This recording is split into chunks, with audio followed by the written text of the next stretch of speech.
महिलाएं घर में एक सुबह उठती हैं, रात में सबसे बाद में सोती हैं।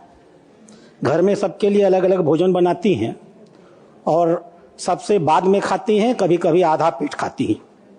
सुबह उठकर झाड़ू लगाना, बच्चों को जगाना, नहलाना, तैयार करना, स्कूल में नाश्ता खिलाकर स्कूल भेजना, अपने पतिदेव और सास ससुर को चाय पिलाना, घर के लिए खाना बनाना और परोसना, बच्चों को खाने के बर्तन साफ कराना, बहुत बार तो पति को तैयार करके ऑफिस भेजना, कपड़े धुलना और प्रेस करना, परिवार के वृद्धजनों की देखरेख करना और बीमार पड़ने पर डॉक्टर के यहाँ जाना और दवा दिलाना और घर के घरेलू जरूरत के सामान को खरीदना, बच्चों को पढ़ाने लिखाने का कार्य एक महिला अपना धर्म चुपचाप समझ करके करती है।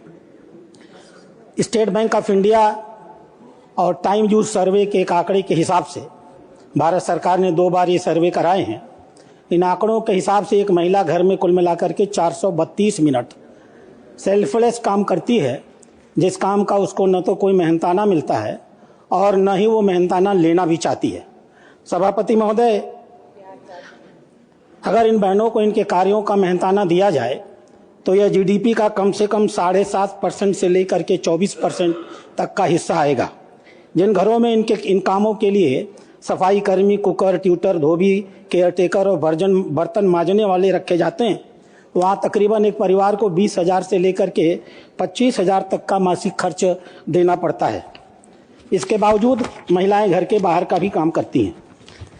नेशनल अकाउंट्स स्टैटिस्टिक्स में 1993 में यह फैसला किया गया था कि घर की महिलाएं जो प्रोडक्टिव इस्तेमाल उपयोग करेंगी उसको एनएसए में जोड़ा जाएगा और साथ में जो वो सेवा कार्य करती हैं उसको सैटेलाइट अकाउंट में जोड़ने का काम सरकारें जीडीपी में करेंगी।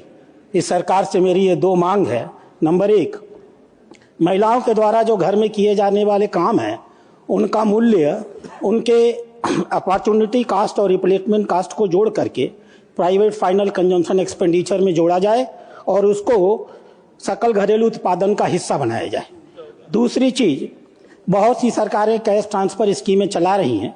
ये कृपा और दया है, महिलाओं के ऊपर कृपा और दया की नहीं बल्कि अधिकार की ज़रूरत है। महिलाओं का सशक्तिकरण किया जाने की ज़रूरत है। भारत सरकार ने 2016-17 में जो इकोनॉमिक सर्वे जारी किया था उसमें महिलाओं को मिनिमम बेसिक इनकम देने की बात कही थी। मैं सरकार से मांग करता हूं, भारत सरकार इस देश की महिलाओं को मिनिमम बेसिक इनकम देने का प्राविधान करे।